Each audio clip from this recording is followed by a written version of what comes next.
Santa Francisca Romana, a quien se la recuerda el 9 de marzo. Fue una santa mística muy renombrada del siglo XIV. Vivió 40 años en matrimonio, fue una dulce madre, viuda, religiosa, y un prodigio de gracia y santidad. Admirable por su piedad, humildad y paciencia. En tiempos calamitosos distribuyó sus bienes entre los pobres, asistió a los atribulados y, al quedar viuda, se retiró a vivir entre las oblatas que ella había reunido bajo la regla de San Benito, en Roma. Por lo que el convento que ella fundó, llamado Torre de los Espejos, es parada obligatoria aún en las peregrinaciones.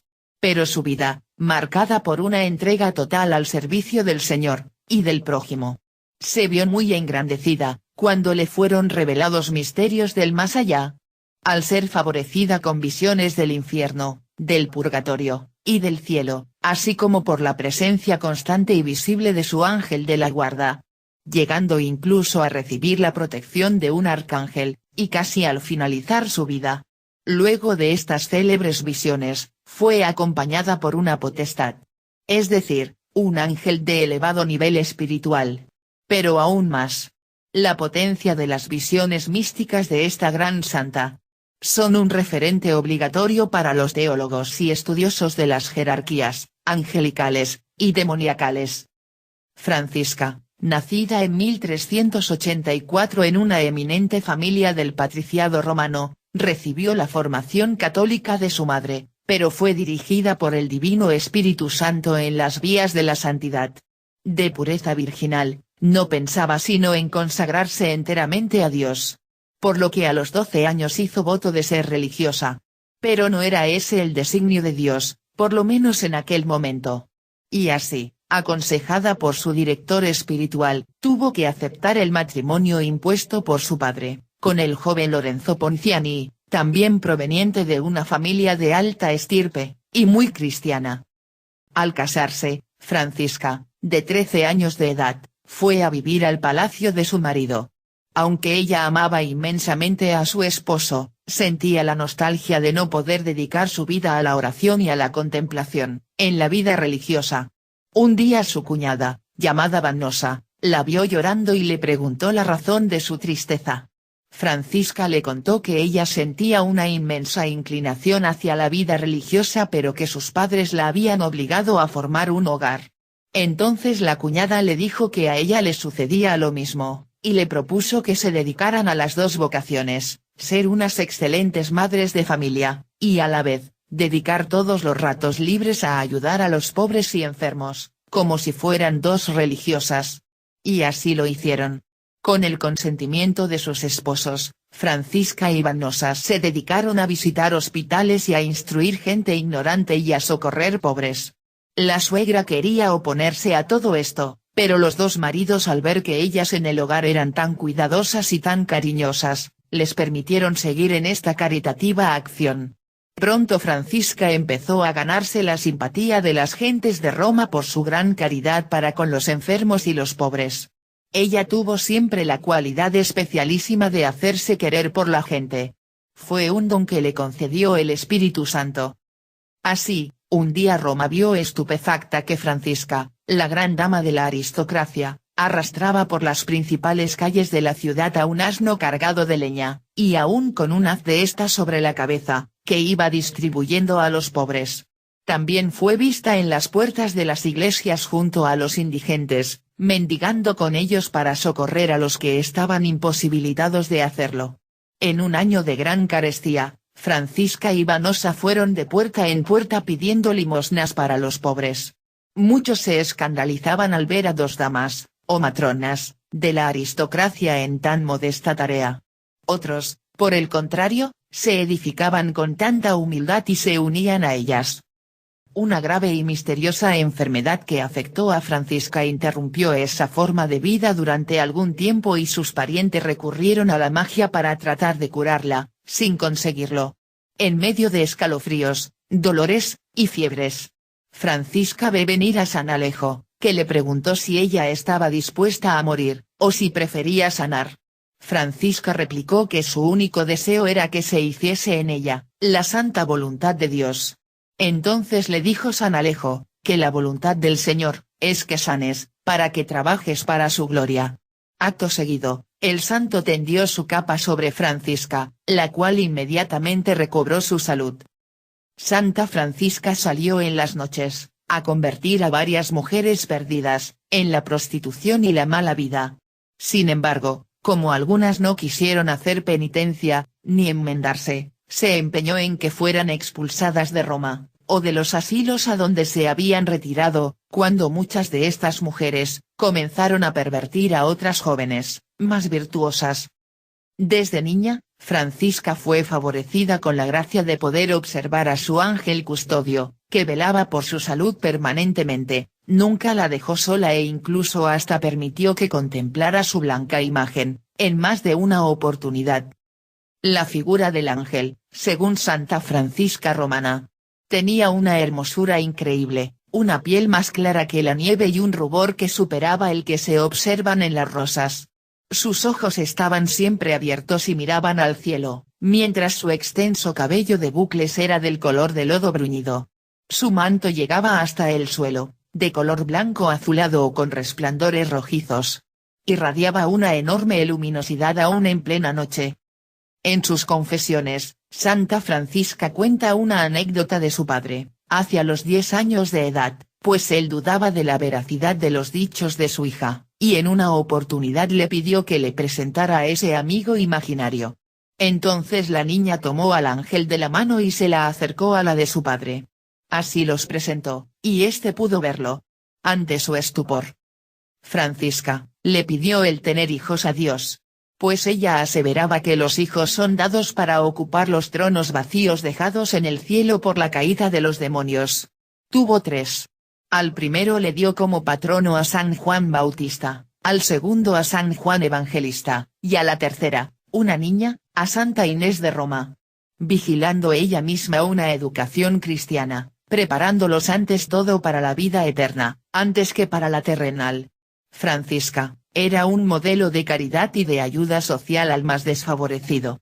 Pues filas de indigentes y enfermos esperaban en las afueras de su casa, en las tardes, esperando alimentos, o cuidados para sus enfermedades. Así fue como Juan Evangelista, su segundo hijo, que vivió apenas 9 años, progresó tanto en la virtud, que llegó a tener el don de profecía. Al momento de su muerte, vio acercarse a San Juan y a San Onofre que venían a buscarlo.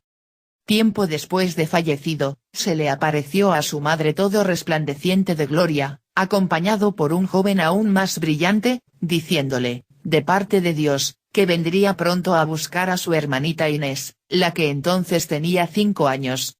Agregó que Dios, para ayudar a su madre en las vicisitudes de la vida, le daba, además de su ángel de la guarda, a un arcángel a fin de protegerla e iluminarla en el camino de la virtud. Pues tendría que confrontar muchas batallas espirituales contra el maligno, en lo que le restaba de vida. Francisca, pasó entonces a tener la presencia radiante de un arcángel, noche y día, de tal modo que no necesitaba de la luz artificial para sus quehaceres, pues la del Espíritu Celeste le bastaba. En los 40 años que Francisca vivió con su esposo, no hubo entre ellos la menor discusión.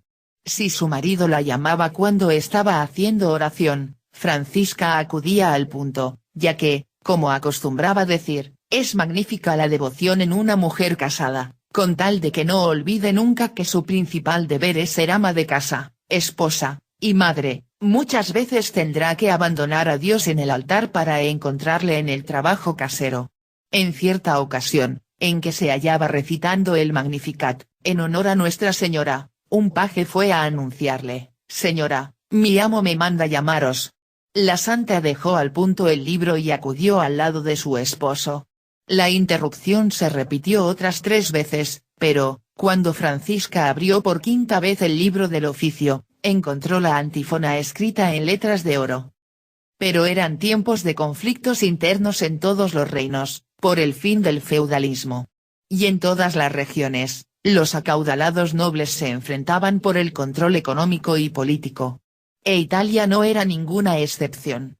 Pues Santa Francisca vivió en la tumultuosa época en que Roma estaba dividida entre 2 partidos.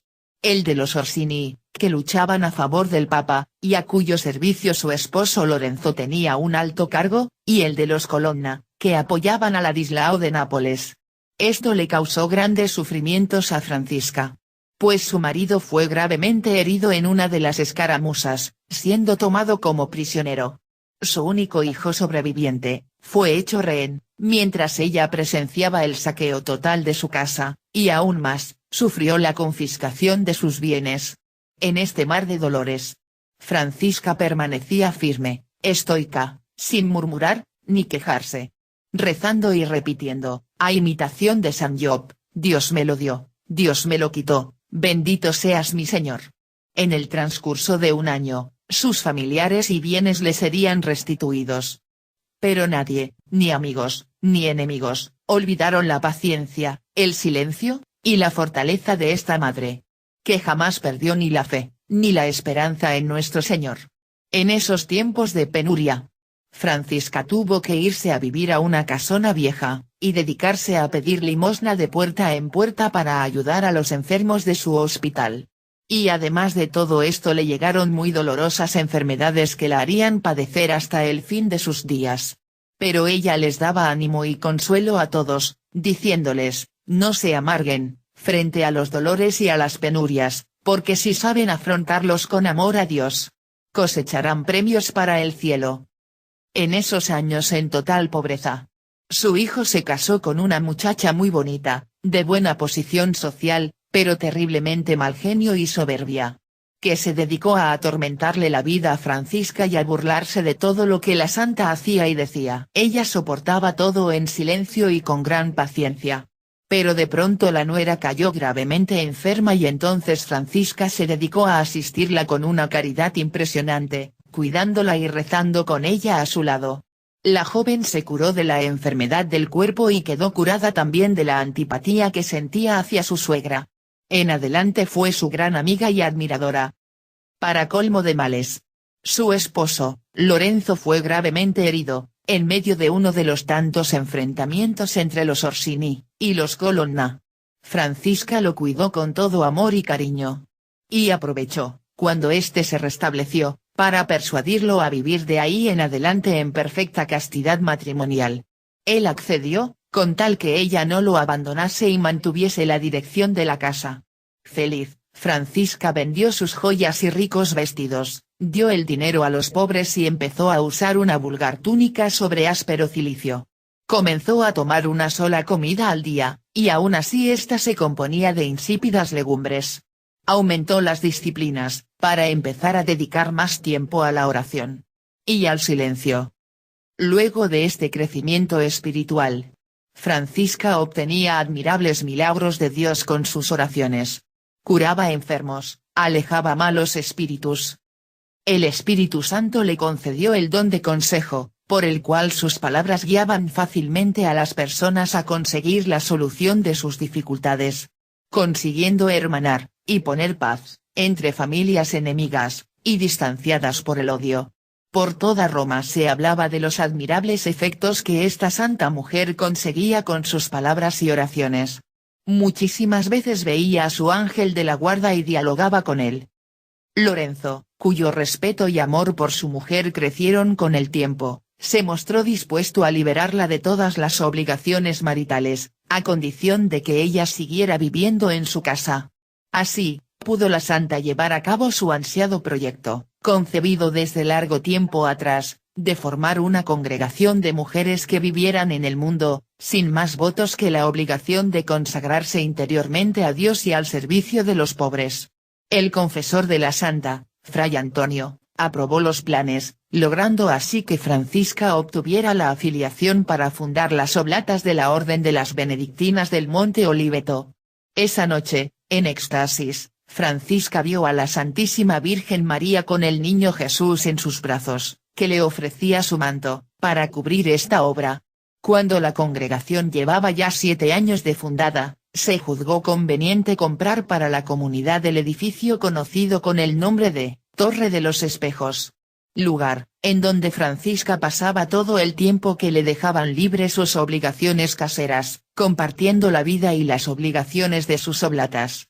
Jamás permitió que la llamasen fundadora de la congregación, e insistía en que todas obedeciesen a Inés de Lelis, que había sido elegida superiora. 3 años después, murió Lorenzo y fue sepultado junto con sus 2 hijos, Juan Evangelista e Inés. Santa Francisca anunció su intención de retirarse a su convento, y el día de San Benito suplicó humildemente ser admitida en la congregación, donde se la recibió con gran júbilo. Inés de Lelis insistió en su deseo de renunciar irrevocablemente al cargo de superiora, y Santa Francisca no tuvo más remedio que aceptar. Durante un éxtasis místico, Francisca aseveró que durante la batalla entre Satanás y el arcángel San Miguel, la tercera parte de los ángeles cayó en el pecado, las otras 2 partes perseveraron en la gracia. En la parte de caída, 1/3 está en el infierno para atormentar a los condenados, son los que siguieron a Lucifer con entera libertad por su propia malicia. No salen del abismo a no ser con permiso de Dios y cuando se trata de producir una gran calamidad para castigar los pecados de los hombres, y son los peores entre los demonios. Los otros 2/3 de los ángeles caídos están esparcidos en los aires y sobre la tierra, son los que no tomaron partido entre Dios y Lucifer, sino que guardaron silencio. Los que están en los aires provocan accesos de calor, heladas, tempestades, ruidos y vientos, por medio de lo cual, debilitan a las almas apegadas a la materia, conduciéndolas a la tibieza de alma y al temor, las inducen a desfallecer en la fe y a dudar de la providencia divina. Con respecto a los demonios que circulan entre nosotros a fin de tentarnos, son aquellos que cayeron desde el último coro de los ángeles. Los ángeles fieles que nos son dados como guardianes son todos del mismo coro. El príncipe y jefe de todos los demonios es Lucifer, ligado al fondo del abismo, encargado por la justicia divina de castigar a los demonios y a los condenados. Al caer del más elevado de los coros angélicos, los serafines que se rebelaron, se convirtieron en el peor de los demonios y condenados. Su vicio característico es el orgullo.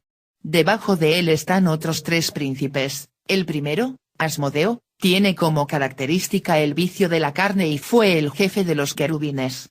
El segundo es llamado Mamón, lo caracteriza el vicio de la avaricia y fue del coro de los tronos. El tercero, llamado Belcebú, fue de los coros de las dominaciones, se caracteriza por la idolatría, el sortilegio y los encantamientos, es el jefe de todo lo que existe de tenebroso y tiene la misión de difundir las tinieblas sobre las criaturas racionales.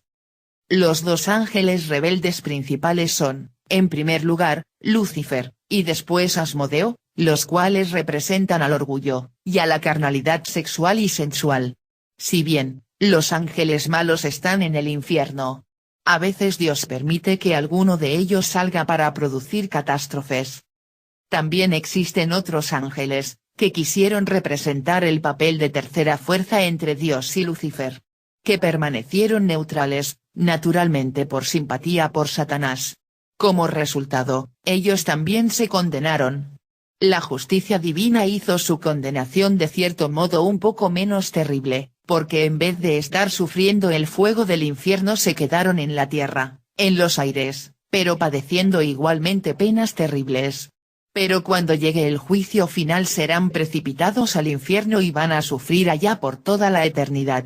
De tal manera que están por fuera del infierno por un corto lapso de tiempo, porque el periodo que va desde el pecado de la rebelión angelical, hasta el día del juicio final, para ellos es insignificante, menos que 1 minuto, en comparación con la eternidad, en la cual serán atormentados en el infierno. Existe una constante batalla entre los ángeles de la guarda y los ángeles perdidos, en la cual naturalmente el predominio es de los ángeles de la guarda sobre las almas que se entregan a ellos. Cuando Francisca era tan solo una niñita, y presentó su primera visión de su ángel de la guarda, que pertenece a la jerarquía angelical más baja, ella se arrodilló, pensando que fuese Jesús.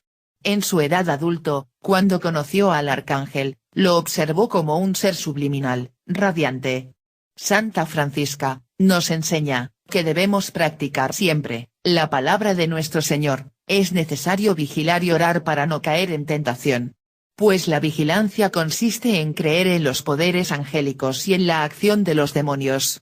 Porque si bien existen ángeles buenos que descienden del cielo, están también los ángeles malos que se mezclan en medio de los hombres, y que una persona poco entrenada en la espiritualidad cristiana, y en la santa voluntad del Señor, puede confundirlos fácilmente. Siempre debéis estar atentos, porque cada vez que un hombre tiene una tentación por una causa natural, el demonio hará todo lo posible para acrecentar la consecuencia de ese pecado, de forma que se transforme en una gran afrenta para el Señor. Por ello siempre debemos anticipar las acciones del demonio, pidiendo el auxilio de nuestro ángel de la guarda. Porque necesitamos rezar y vigilar. Una noche, de vigilia y oración, Santa Francisca fue conducida a los cielos, en donde apreció que los ángeles fieles al Señor, tienen jerarquía, 3 filas y 9 coros. Las almas santas, que se elevan de la tierra, ocupan en los coros y las órdenes que Dios les indica, según sus méritos. Es una fiesta para toda la milicia celestial, pero especialmente para el coro donde el alma deberá regocijarse eternamente en Dios. Lo que Santa Francisca vio acerca de la misericordia de Dios, la dejó profundamente impresionada, sin que pudiese hablar de la alegría que había en su corazón. Frecuentemente, en los días de fiesta, sobre todo después de la comunión, cuando meditaba sobre el misterio del día, su espíritu, arrebatado al cielo, veía el mismo misterio celebrado por los ángeles y por los santos. Una noche, la santa vivió su visión más aterrorizante. Pues fue conducida al infierno y al purgatorio, que igualmente lo observó dividido en 3 zonas o esferas, una sobre la otra. Al entrar, Santa Francisca leyó la inscripción. Aquí es el purgatorio, lugar de esperanza, donde se hace un intervalo. Ella misma lo relata así. Yo lo vi, dividido en varias regiones, una superior, en la que se encuentran las almas que sufren la pena del daño, las que no pueden ver a Dios, y penas sensibles menos graves por culpas leves. Aquí el purgatorio consiste en una infinita nostalgia de Dios y de su visión beatífica. La zona o región media del purgatorio está dividida en 3 partes, la primera, llena de una nieve excesivamente fría, la segunda, de brea fundida, mezclada con aceite hirviendo, la tercera, de ciertos metales fundidos, como oro, plata, transparentes. 38 ángeles reciben allí las almas que no cometieron pecados tan graves como para merecer la región inferior y más aterrorizante. Las reciben y las transportan de un lugar a otro con gran caridad, pero no son los ángeles de la guarda, son otros, que para tal efecto, fueron encomendados por la divina misericordia. En la región media del purgatorio, sufren las almas que tienen culpas más graves que expiar. Mientras la tercera, y más temible región, la más baja, está muy cerca del infierno y llena de un fuego que penetra en los huesos y la médula, fuego que se distingue del infierno, solo por su obra purificadora y santa. Cada una de estas regiones, a su vez, se divide en varias zonas en base a las culpas y las penas. La zona inferior es toda de fuego, y aún así, se aprecia muy diferente al infierno, que es negro, tenebroso, de una dimensión inimaginable. Esta zona tiene llamas, muy grandes y rojas. Y las almas allí son iluminadas interiormente por la gracia. Porque conocen la verdad, así como el paso del tiempo. Aquellos que tienen pecados graves son enviados a este fuego por los ángeles y se quedan ahí conforme al tamaño de los pecados que cometieron. Santa Francisca dijo que, por cada pecado mortal no expiado, en aquel fuego el alma se quedaría por 7 años. A pesar que en esta zona o esfera inferior, las llamas de fuego envuelven todas las almas, atormentan sin embargo a unas más que a otras, según sean más graves o más leves los pecados. Fuera de ese lugar del purgatorio, a la izquierda, están los demonios que hicieron que aquellas almas cometiesen los pecados que ahora expían. Criticándolas, burlándose, pero sin infligirles ningún otro tipo de tormento. Pobres almas. Viven en un reino de dolores, dice Santa Francisca. Pues su mayor sufrimiento, es ver a esos horribles demonios, más que el propio fuego que las envuelve. Y, con tal sufrimiento, gritan y lloran, de una forma aterrante. Pero a su vez, humildemente, porque saben que lo merecen, que la justicia divina está con razón. Son gritos como que afectuosos y que les traen algún consuelo.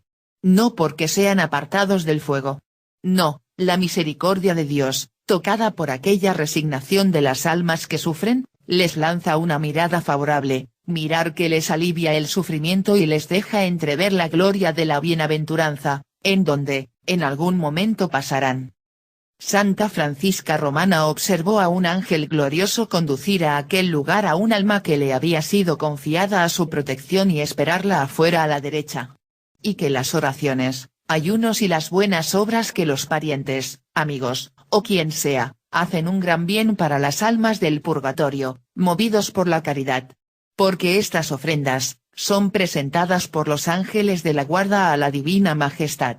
Los votos, las oraciones, y las buenas obras que hacen por caridad, especialmente los que rezan por las benditas almas del purgatorio, beneficia especialmente a quien los hace, debido a la caridad. Por eso oren por los sufrientes, porque ganan las almas, y ganamos nosotros. Las oraciones, los sufragios y las limosnas hechas caritativamente por las almas que ya están en la gloria y que ya no las necesitan, se revierten a las almas que todavía están necesitadas, beneficiándonos a nosotros también. Santa Francisca Romana, no cesaba de recomendar a todos los oblatas de su orden. ¡Ay de nosotros! Sin duda que hay entre vosotros parientes y amigos nuestros, que sufre, o sufrirán, tal vez por nuestra culpa. ¿Quién dirá que no les hemos dado, en esta o aquella ocasión, motivos para pecar? Recemos para que les falta poco tiempo para ser completamente puras. ¿Qué pasará con nosotros que velamos tan poco por nosotros mismos? Almas santas y sufrientes, que Dios nos libre de nunca olvidaros. Todos los días, en la misa y en las oraciones diarias, debemos acordarnos de todas las almas sufrientes, para que ellas también se acuerden de nosotros. Y especialmente, cuando estuvieres en el cielo. Allá os deseamos ver. Porque lo que yo aprecié, es un horror inimaginable. Pero Francisca, también tenía fuertes confrontaciones con espíritus malignos. Cuando uno intentó persuadirla, se la escuchó decir con firmeza: yo conozco sus estrategias para hacer caer a un alma, he visto cómo la debilitan, y, una vez débil, la atacan con la desconfianza, para inspirarla luego al orgullo, al cual se entrega tanto más fácilmente cuanto mayor es la flaqueza del alma. He visto también el asedio de los espíritus de la carne, y luego los del dinero, para terminar en poder de los de la idolatría, que concluyen lo que los otros demonios iniciaron. He visto esta degradación y aniquilación del alma. Pero, el Señor es mi fuerza y mi refugio. Y yo, solo me entrego a su voluntad. Pero, aún, a Francisca le aguardaba su visión más potente. La de la creación de los ángeles. En el principio vi un círculo espléndido e inmenso, que solo en sí mismo descansaba. Bajo el círculo infinito, el desierto de la nada, y dentro de él una como columna deslumbrante en que se reflejaba la divinidad. Allí, unos caracteres, principio sin principio, y fin sin fin. Luego aparecieron los ángeles, a semejanza de copos de nieve que cubren las montañas. Y entonces escuché a Jesucristo mi Señor, que dijo: yo soy la profundidad del poder divino. Yo he creado el cielo, la tierra, los ríos y los mares. Yo soy la sabiduría divina. Soy la altura y la profundidad, soy la esfera inmensa, la altura del amor, la caridad inestimable. Por mi obediencia, fundada en la humildad, he redimido al género humano. Francisca continuaría unos años más en su misión apostólica, pero estaba gravemente enferma. Tenía 56 años de edad, y una vida plagada de oración, penitencia, y acciones por el bien de su prójimo. Hasta que el 9 de marzo de 1440, su rostro empezó a brillar con una luz admirable. Entonces pronunció sus últimas palabras: el ángel del Señor me manda que lo siga hacia las alturas. Luego quedó muerta, pero parecía alegremente dormida. Tan pronto se supo la noticia de su muerte, corrió hacia el convento del Palacio Ponciani una inmensa multitud. Muchísimos pobres iban a demostrar su agradecimiento por los innumerables favores que les había hecho. Muchos llevaban enfermos para que les permitieran acercarlos al cadáver de la santa, y así pedir la curación por su intercesión. Los historiadores dicen que toda la ciudad de Roma se movilizó, para asistir a los funerales de Francisca. Fue sepultada en la iglesia parroquial, y al conocerse la noticia de que junto a su cadáver se estaban obrando milagros, aumentó mucho más la concurrencia a sus funerales. Luego su tumba se volvió tan famosa que aquel templo empezó a llamarse y se le llama aún ahora, la iglesia de Santa Francisca Romana. El cuerpo de Francisca fue trasladado a Santa María Nueva, donde la muchedumbre aumentó más todavía, pues se había divulgado la noticia de muchos milagros intercedidos por esta querida viuda. Santa Francisca fue enterrada en la capilla de dicha iglesia, reservada a las oblatas. En la actualidad, las oblatas continúan en la Torre de los Espejos su trabajo educacional, su hábito sigue siendo el vestido de las mujeres nobles de la época. Santa Francisca Romana fue canonizada 160 años más tarde de su muerte, en 1608, a causa de que se trataba de una mujer que había sido esposa, madre, y viuda. Por lo tanto su vida, y sus visiones debían ser cuidadosamente analizadas. Sin embargo su popularidad para esos momentos era tal, que la iglesia en donde reposa su cuerpo